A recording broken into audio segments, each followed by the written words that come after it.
Hey, what's up guys? It's Tip. So lately I've been getting a lot of people coming into my stream on Twitch and asking me to rank all of the different DPS classes and all of the different healing classes in vanilla. I usually just answer the question on stream, but I figured I would take the time today to make this video because it seems like a lot of people are curious about this subject. So before I begin, I just want to start off with a couple of caveats. First and foremost, as I've stated in other videos previously, not all of the values that are available to us in vanilla today are necessarily reflective of what we will receive in Classic. Things like boss armor values, resistance values, and proc values are simply not available for us to test today. However, I do think that the data that's available to us is sufficient enough to at least come to some kind of reasonable conclusion. Second caveat, these parses are based solely on Molten Core, and I think that's very important to highlight because classes in vanilla evolve over time kind of like they do in retail, and the reason for that is because itemization evolves over the course of vanilla, and obviously certain classes simply scale better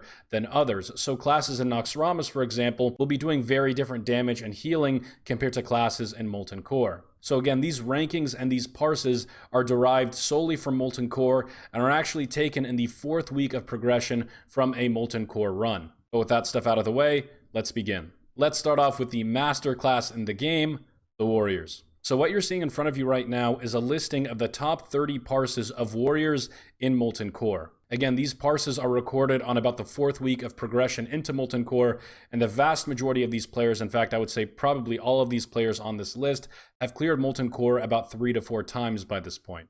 Looking at the distribution, it's very clear that Warriors do a significant amount of damage in Molten Core, even from tier 1. There's kind of a misconception out there that Warriors don't really perform well in the first tiers and scale well later on.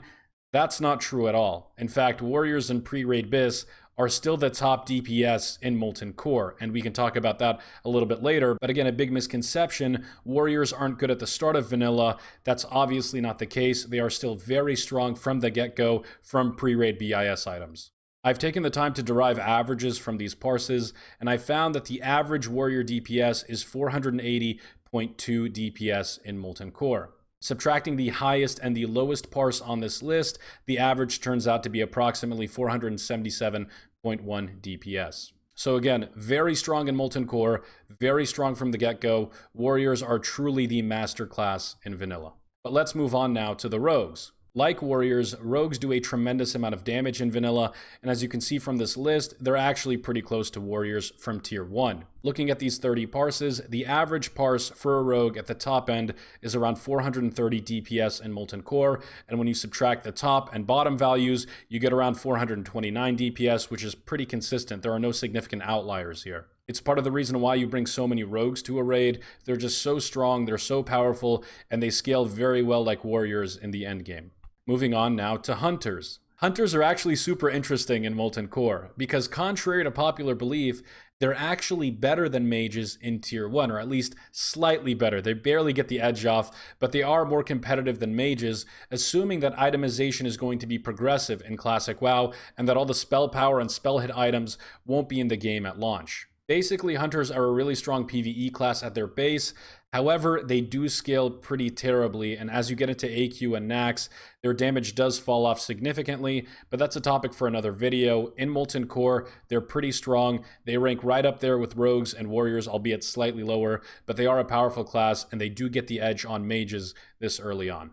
The average DPS for a Hunter in these top 30 parses is 363, and when you get rid of the top and bottom parses, the average turns out to be 361.3 DPS. Next up, we have Mages. Now, Mages are the strongest caster DPS in the game, at least this early. Warlocks get much better later on, but in the very beginning of vanilla and Molten Core, Mages are significantly more powerful. In this distribution, we have an average of 362 DPS across 30 parses, and when you take out the outliers, we have approximately 359.6 DPS across all of these Mages. Now, one of the reasons why Mage DPS seems so polarized here, with the top end damage being so much higher than the bottom end damage, is because some mages spec deep into Frost for that Winter's Chill debuff, and obviously that takes away from their personal DPS, although that debuff buffs the rest of the mages. So some mages in your group will be doing very, very low damage, whereas other mages will be doing very high damage, depending on who spec'd deep into Frost for that Winter's Chill talent. But yeah, mages, super strong, the strongest caster DPS in the early game, and they are one of the strongest DPS in the later game as well. But again, another video, another time. Next up, we have everybody's favorite caster class, the Warlock. Unfortunately, Warlocks don't do quite as much DPS as mages in the early game, and that's due to a variety of different reasons. Threat issues, gear issues, itemization issues all hinder Warlocks a little bit in Tier 1, but it doesn't really matter because Warlocks are still a very important part of the raid. They provide all of their different curses, they provide a lot of different utility, Hellstones, Soulstones, stuff like that. So if you want to play a Warlock, don't worry about the parse too much here. In all likelihood, you will still be brought to raids. The average DPS in this particular group is 265.6 DPS, and when you remove the top end and the bottom end damage, you get approximately 264.7 DPS. So now looking at the rankings side by side, we can see just how powerful warriors are in relation to some of the other classes. They do about 80% more damage than warlocks, which is pretty significant. But again, warlocks have a lot of utility, so if you want to play a warlock, don't worry about it too much. The point is that in patch 112.1, contrary to popular belief, warriors are still dominant. They don't have to wait till Blackwing Lair or AQ. From the get-go, from pre-raid best in slot, they do more damage than pretty much every other class in the game. Obviously, it depends on the skill of the player and how prepared they are. But again, warriors, very, very strong class. Warlocks lacking a little bit, but they do a lot better towards the end game and the later raids. But with the pure classes out of the way, let's transition into the healers and hybrids. Starting off with the Paladin. Now, Paladins are an incredibly strong healer in vanilla. They have great single target heals, they have great utility, great buffs.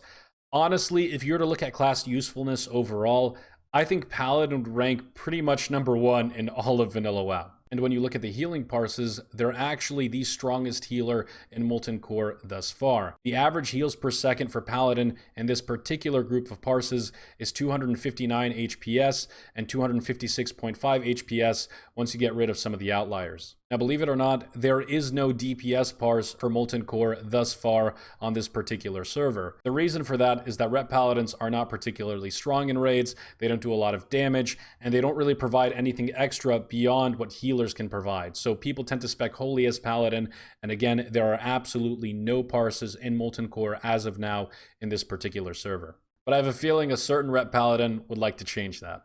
But next up, we have the Priest. Like Paladins, Priests are incredibly strong as healers. They offer a lot of utility and survivability to the raid as well. And as you can see here from this distribution, almost every single priest on this list is a dwarf priest. And the reason for that is because of the priest racial for dwarfs, Fear Ward.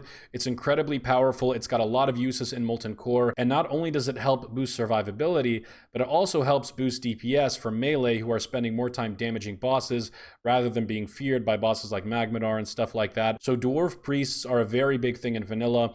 And if you really want to push the end game, if you really want to min-max your character to the core, you will probably roll a Dwarf Priest if you are on Alliance side.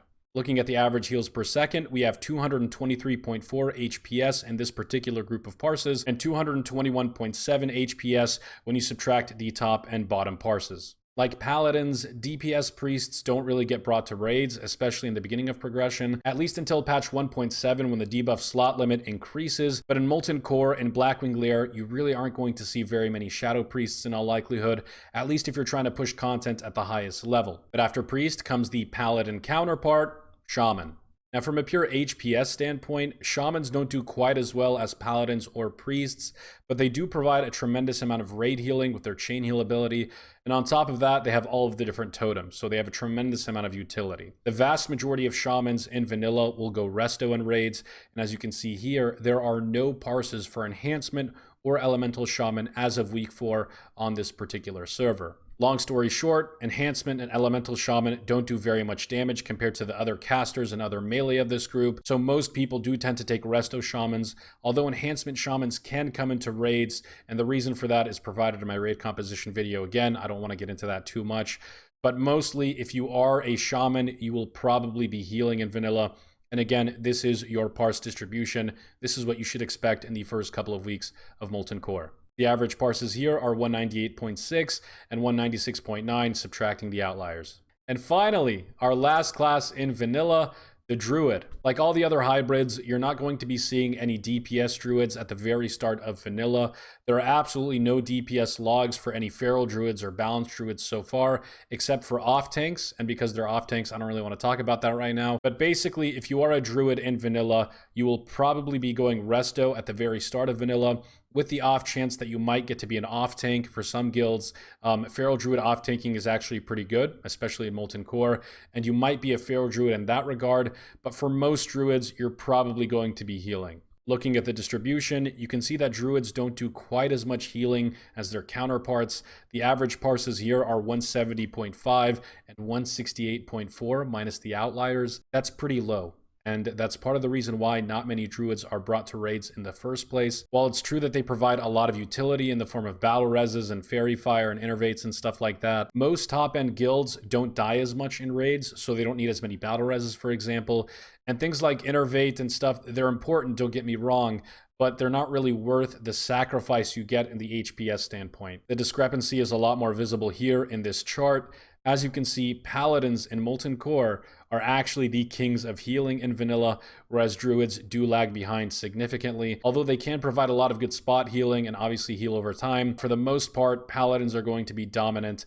And Shaman, they struggle a little bit, not quite as good as their Paladin counterparts, but they do provide a lot of utility as well. But honestly, Paladins, man, master healing race, one of the master classes in vanilla as well. But yeah, that's the ranking of all of the classes in Molten Core during progression. I'll be doing the same kind of video for you guys on a fully progressed server, so you can see how the classes stack up in Naxxramas at the very end game. But for now, I figured this would do. I figured it would give you a good idea of how classes stack in Molten Core, the first raid of Classic WoW, and hopefully this helps you determine which class you want to play in vanilla. But I do want to say, guys, it doesn't really matter what class you play. Don't worry about the rankings too much.